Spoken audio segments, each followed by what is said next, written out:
Hello, this is Lawrence Lewis. And this is Sister Christian. Today is Tuesday, March 12th, 2020. This is the Producers Happy Hour, a daily podcast with two producers on opposite coasts, reaching out to our filmmaking and live event community to hear your stories about how the pandemic has affected you, your life, and your work.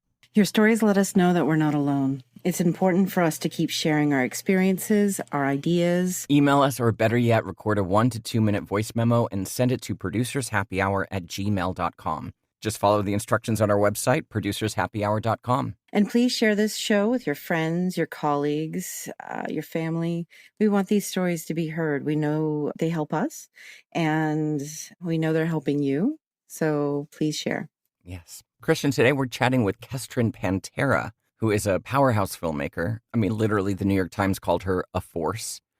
She wrote and directed a film called Mother's Little Helpers, and she was scheduled to release it just as the pandemic hit. But instead of shelving the film for a safer time, she's adapted with a digital release and is working on creating a mobile drive-in experience rather than a theater tour. So just being inventive. She's definitely fluid. Oh, I can't do this. Let me float on over and do this. Yeah. Just innovative and creative and definitely thinking outside the proverbial box. So Absolutely. Very excited. Mm-hmm. Yeah. Christian, what's going on with you today? Tuesday, week 3000.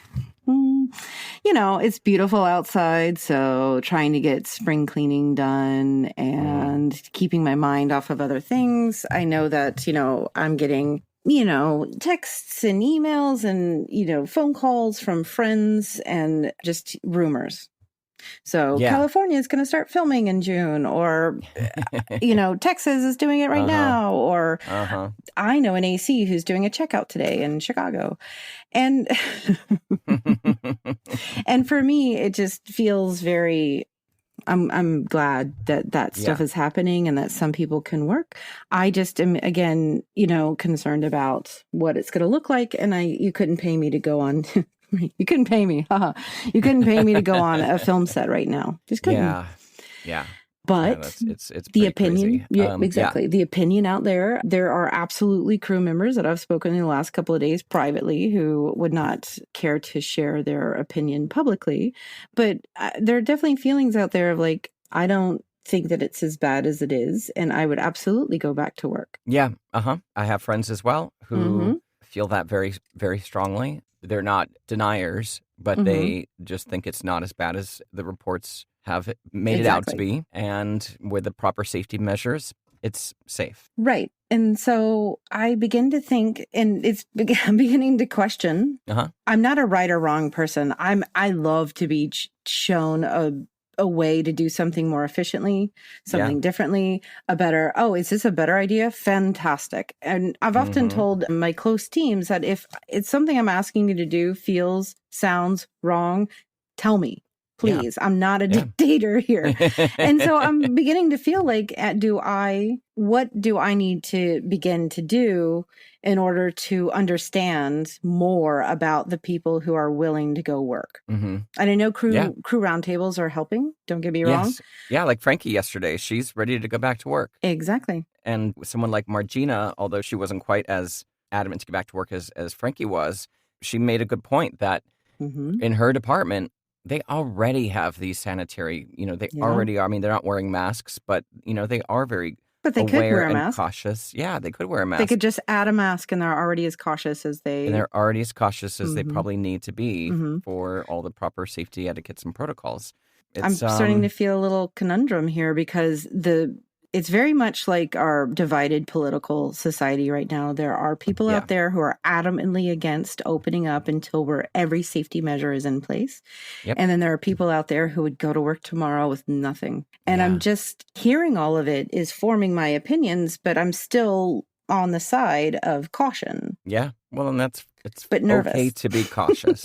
But nervous, and also don't want to feel like, how could I think about this in a different way? Right. So that's kind of where I'm at today. How are you? Your hair looks nice. Oh, well, thank you. You're welcome. I'm fine. I think I'm in the same boat. There's still so many questions about everything. And, Fauci is testifying today. I know. He's so great. So I'm curious to hear the wrap up on that, to see what exactly he's saying. The Rand Paul exchange was interesting, so I would suggest taking a look at that. But go on. I'll take a look at that. But yeah, so, it just feels like so much of at least this country and maybe the UK is just being forcibly pushed into a direction by the leadership that makes us all feel uncomfortable. I mean... But I mean, I don't know. I don't know. Exactly. And at some point when you hear it enough, you begin to think to yourself, am I the one who is not bending here? Am I the one who is believing a stringent side of what's happening versus not listening to everything? Yeah, exactly. Which means you're at least... I'm uncomfortable. Pondering this possibility and you're not closed off to it, right? I'm not closed off to it at all. I feel almost like Fauci, where it's an overabundance of caution that he has in explaining it. However, if you have to do it, this should be how you do it. And I mean, there's also this other aspect of it of, at least for me, and I think maybe this is where my head's been at for the past week or so, is, and I've said this on the show before, 2019 was a great year for me. One of my best years in terms of the volume of work, the work I did, but it damn near killed me.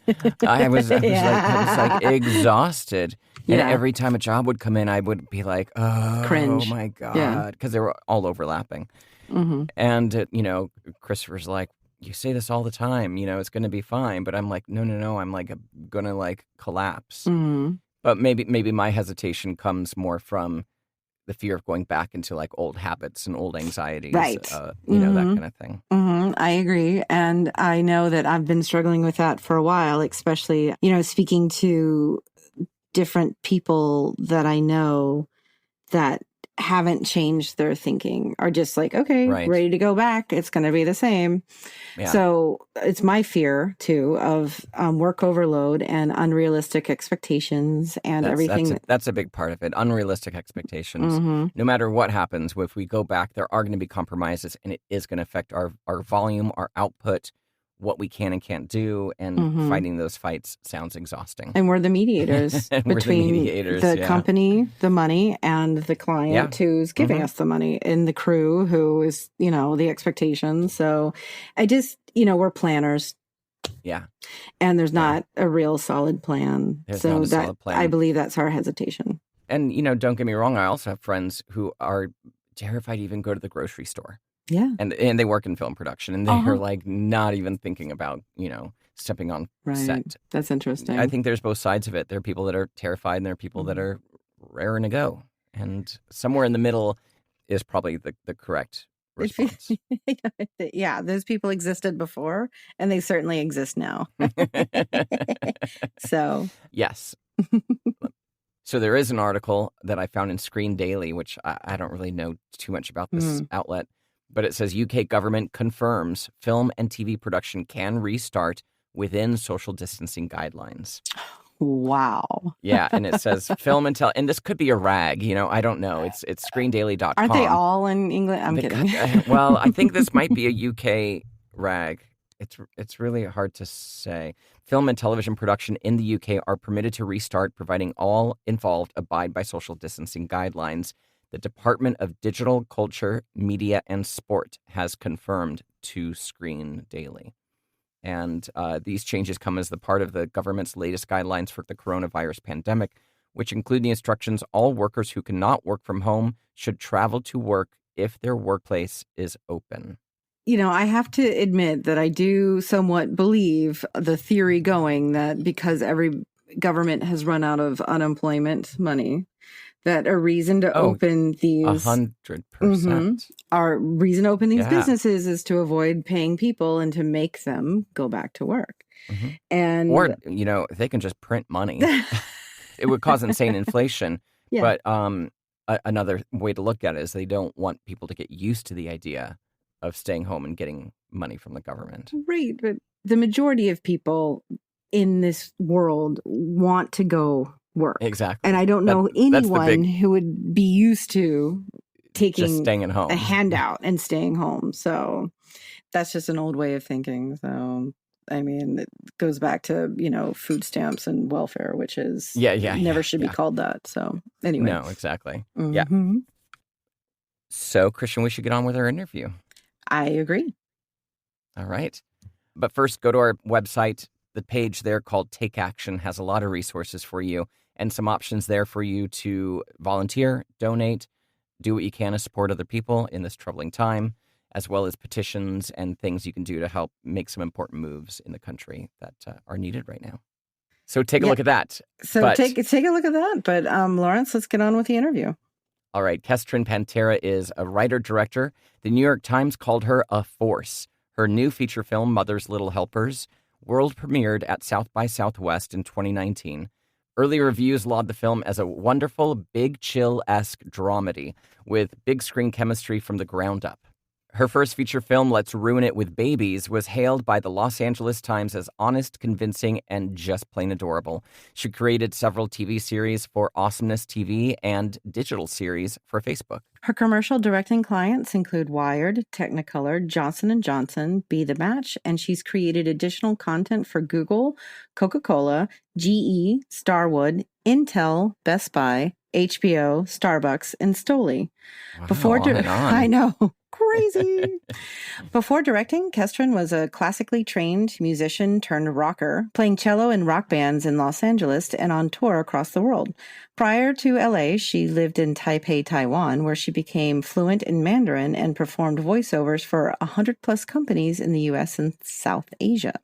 Kestrin lives in Los Angeles with her family and a small menagerie of found animals. Let's take a listen. Hello, Kestrin. Thank you so much for joining us today. We'd first like to make sure that you're okay, you're safe. How are you doing? Where are you located? Super happy, healthy, and safe. Though mentally, the homeschool is a little bit like taking its toll, but great. I mean, everyone's healthy. We're in Highland Park area, nice. Los Angeles. Got a yard. We're co-quarantining with our next door neighbors who we carpooled every day to school with. So when this was slowly starting, we were like, we already are one petri dish. So let's just say that. Keep it that way. I love hearing that.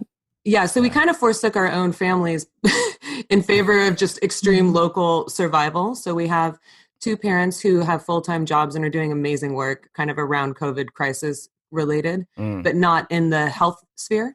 So there's no exposures. They are like, figuring out city planning stuff, but we all trade school hours. So we divided it up kind of roughly, like each parent does 2 hours a day.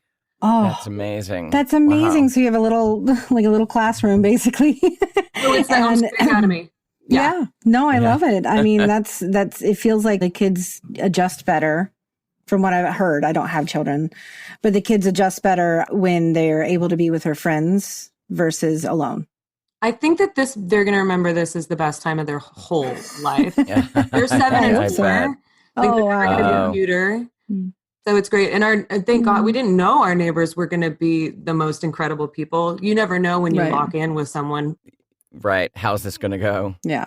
So give us a little, now we'll get into your film in a second, but give us a little bit of a background as to what were you doing leading up to when the pandemic hit? I imagine you were probably preparing the release of the film, or were you in post-production, or what was in your world those days? So we were planning on doing a theatrical release for my independent film, Mother's Little Helpers, which was at South by Southwest and played at a bunch of festivals last year. We were getting ready to roll out at Alamo Drafthouse LA and then select different theaters nationwide for a national tour. Wow. So that was going to be May 1st, starting May 1st. And then we were supposed to be like riding around the country, but then I was shooting a movie at the same time. So it was going to be kind of complicated. I was like, I'll do press from the compound, like from set, and then I'll fly back on May 1st. And then we'll have the movie in the can. I'll have done all my press. Then we're going to do like an opening night at Alamo Drafthouse, huge karaoke party in this tour bus. And then we're going to take the bus to like select cities where we do screenings with cast and crew, like in New York, the Southern Circuit tour and all this stuff. And then it just kind of, you just watch it slowly crumble like out from under your feet.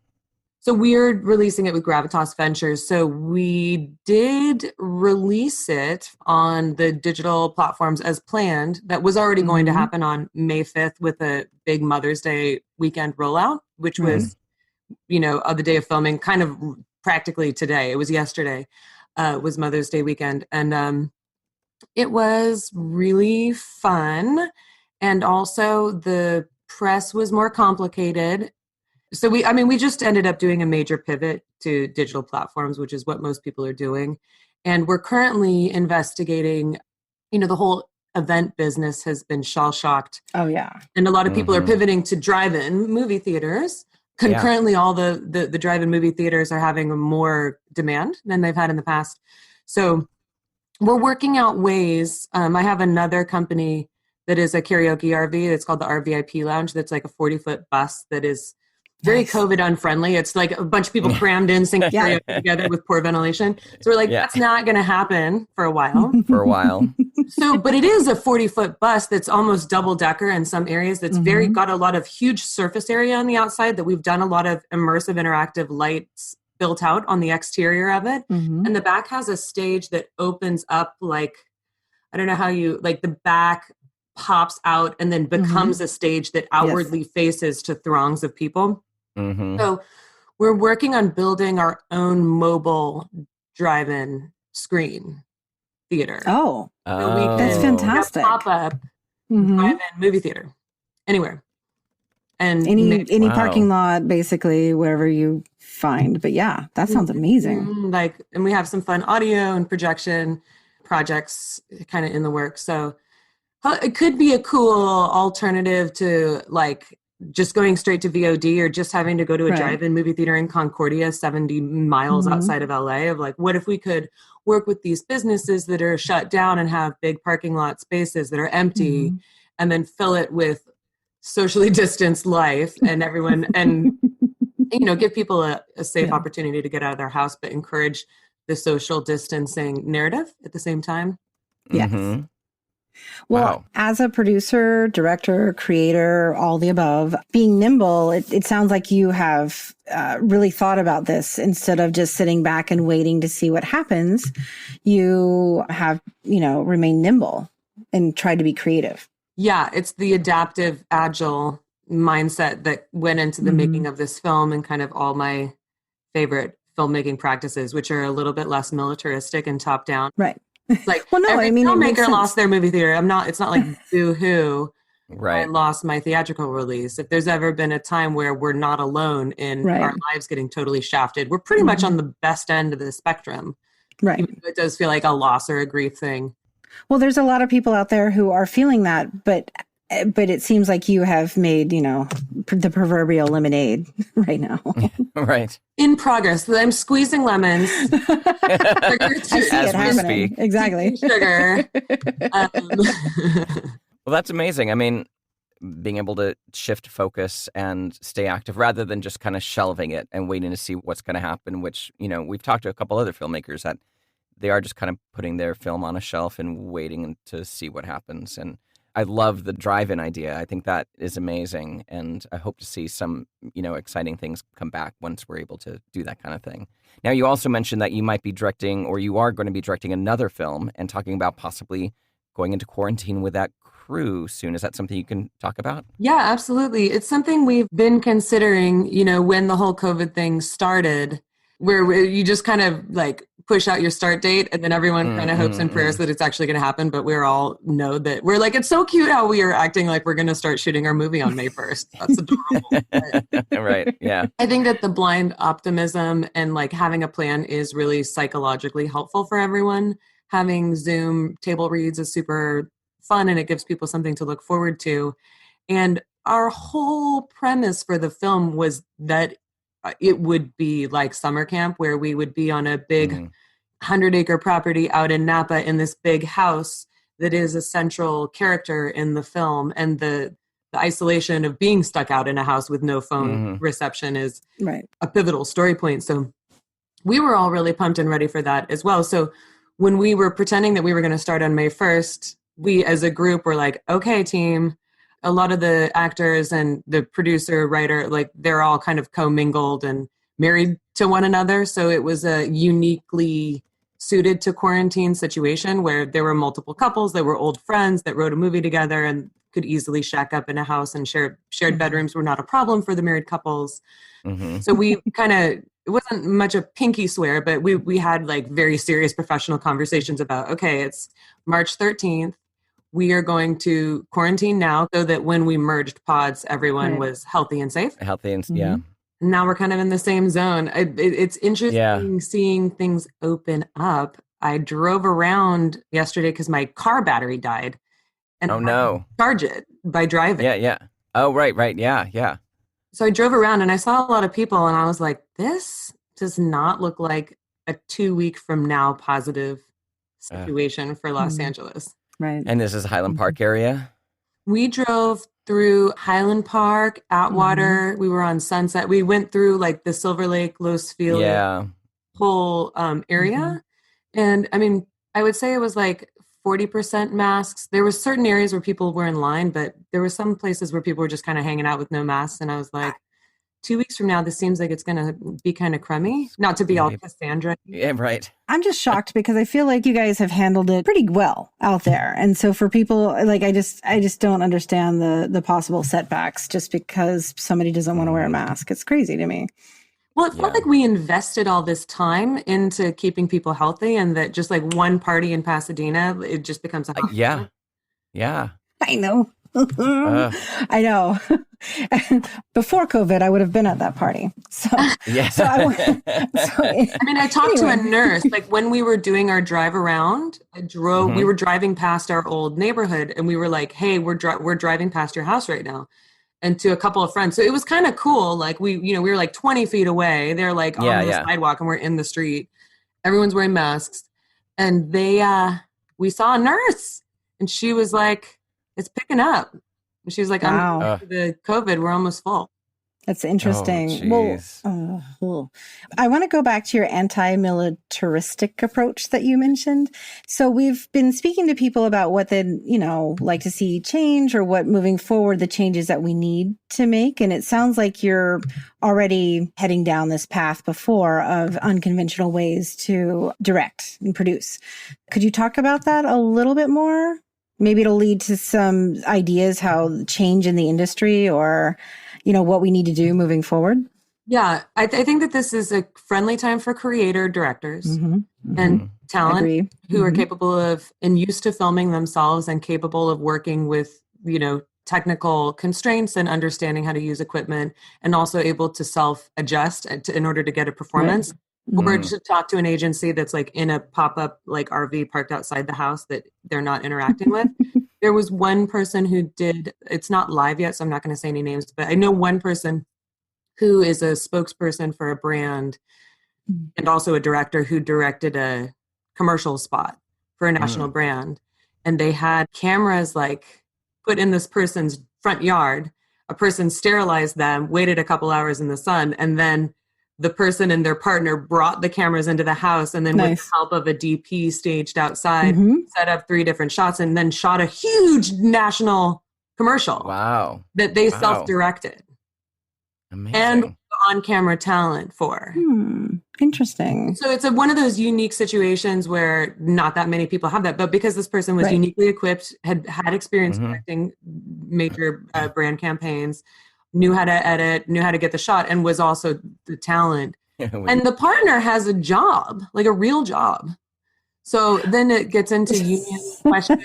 You're like, well, if the partner is doing the grip job, then what happens to the union? There's a lot of I agree that there are those things to think about, but I also feel like we need to give everybody a bit of a break right now because nobody's working. And but that's just because I don't belong to a union and I don't have one. But I do think that, if we can get and make work now and under the constraints we are, that the unions need to be hopefully a little forgiving. Well, and also, if it were a union truck driver unloading the gear and staging it in the driveway, there are union opportunities in there. But exactly. A lot of the boundaries and constraints are going to have to be fluid for now. Just fluid. Exactly. I like that. And it's also interesting in contract negotiation because then how do you pay the talent director? And then what about the spouse or partner of the person who could be like running a hedge or whatever it is that like a person with a very serious job, like maybe they're the CEO of like a startup, but they're helping their spouse like move stuff and like get a pull camera focus. Pull focus just on the day. Yeah. So then how do you compensate those people? How do you compensate the spouse or the partner? And whether it's SAG or not, I think it's a per instance basis. Yeah, this person was DGA, SAG, and the partner was like an executive, right? Nothing. Yeah, no. Wow. I can't wait to guess what spot this is in less than a month. Yeah. I mean, it should be soon. It was supposed to go last week, so we'll see. Yeah. How it goes. I mean, who knows? It could also get squashed because it didn't work. But exactly. Yeah, true. But I think that it's a unique time for those kinds of talents. I agree. It's a unique time for these smaller indie movie talents. And for big shows, I just think that the writers are going to have to work to write pretty small or write remote scenes. So, yeah. Everyone's just on phone calls with each other. Right. Nobody's in the same room. Exactly. Yeah. So being a producer, director, actor, and all of the above, do you have any sort of advice for other creatives who maybe aren't feeling quite as inspired to reinvent rules and go out there and a lot of people are a little paralyzed in fear still and don't know how to reinvent. Do you have any advice for those people? Yes, I am chief among people who are fearful and terrified of making stuff. And the only thing that beats for me and conquers that fear is a greater fear of dying and never having made the thing that I want to make or missing a deadline. I come from a military family. People generally think that I'm like a hippy dippy, like tripping acid, like on the like in the desert because I wear like brightly colored clothes. But I definitely am really fear driven. So, for example, when I made Mother's Little Helpers, I had cast from TV, like network TV shows that was available to work at scale. But the constraint was that I had to have the film completed by January 31st. So we did a really agile pre-pro and we cross-shot, we lit for 360 and then we cross-shot everything. So we were able to knock it out in 11 days and communicated really effectively with everyone and gave them co-producer and co-writer credits for the hassle, basically, of having a rushed pre-pro, and which they very much earned. But after that, it was just because I knew that I would lose the best actors that I knew if I didn't shoot them. And I was so depressed leading up to it. My old house had like black mold in it and I had to move out in the middle of the night. My kids were going to the emergency room. It was like crazy. And so we were just like sleeping on the floor of an apartment and then we had to buy a house and we just bought this house in the middle of like Highland Park area. And we're like, what are we doing? What did we just do? And we had to like renovate bathrooms and do all this stuff that I'm not equipped to do and don't like, but I had to do. And so I was really bummed out, even though it's such a privileged situation to be in, like running construction projects that may or may not be going well is like this weird punishment. So the movie for me was a means of getting out of like feeling like I was dying inside. Right. And literally like dying in a house. Black mold. Poisoning me. So that all goes back to a fear of not realizing something inside of you. And then after we shot the film, then we had a festival deadline. So the fear transferred to if we miss the Sundance deadline or if we miss the South by application deadline. Our whole quarantine experience was transformed by, we set up daily Zoom calls at 11 every single day. We knew that we were marching toward a March 5th plan. We knew that we were doing like publicity and PR. A publicist came on and just kind of donated her lifeblood to us. We really found out a lot about the freelance journalism going to hell in a handbasket. It was a really challenging press cycle, relatively speaking, compared to my other movies, which were just like, my last movie was like a stupid little movie, but it got written up in the LA Times, New York Times, like Marie Claire, like I was in all these magazines and like a lot of people just aren't there right now and they're freaking out. They're all freaking out and they're writing about COVID and the world crumbling. So the press cycle is weird. So I think for a person who is trying to do something creative, now that my May 5th deadline has approached, I am having to conjure up a new fear-based deadline to drive me out of the next wave of depression. And so I think that the deadline that I'm going to conjure of course I missed the last one, which was to finish a script rewrite in time for May 5th, so that when I was in all the newspapers and like a hot commodity, that I would get have it the rewrite. Got your next thing ready to go. Yeah. And now that I'm just like kind of in a wash of sea waves, like in a tide pool. We all feel that. Yeah. But I think that the fun way to look at it would be like, what can I do? What can I do? Like, give yourself a deadline of like, okay, this is a project where I'm never going to have this much time again, and scare yourself. Oh, I got a good tip from a writer that was like, try to just put 1 hour a day. It's not too much time to be precious, and it's not like you have to finish an opus. Like, put 1 hour a day into a creative project and then time box it with some sort of arbitrary fear-based deadline that scares you. Right. Okay. Sounds like my life. You've been. Yeah, I know, right? Like a good fear-based deadline is like having to deliver like a rewrite to an executive that threatens you. Yeah. Right. Like reaching out to a threatening executive and get them to somehow like, or agents are a real scary like deadline, because you're like, they're never going to take me seriously if I don't deliver on time. Yeah. There you go, man. Well, so putting fire under people's asses. I know. So we want to thank you so much for joining us today. But before we leave, I'd like to ask you one more thing. So actually, in either or, just choose the one you'd like to answer. So what do you miss most from before, or what are you going to do the very first thing that you can when you can? I know those are kind of vague, but mine is, going to the bathroom in a dive bar. I can't wait to do that again. I'm very excited about it. It's kind of my favorite thing. I wish I had a simple answer to it, because so many of the things that I love to do feel forever changed. Yeah. Like now that I know that a bathroom in a crowded bar is the highest hotspot. Right.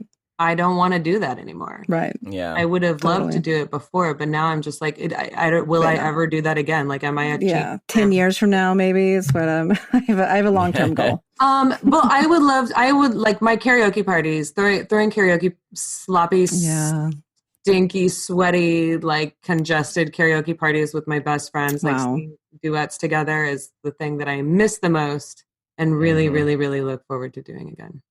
Wow. Nice. It sounds like fun. Give us the name of your film again, and is there a website that people can see a little trailer? Yeah, the movie's called Mother's Little Helpers, and it can be found at motherslittlehelpers.co or Mother's Little Helpers Film on Instagram is the hub.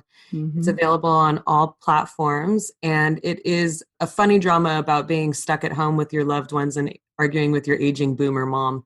So it is accidentally relevant to it's very relevant the situation, but it has a lot of heart, and I think treats it delicately. Like, it's not going to break you or anything.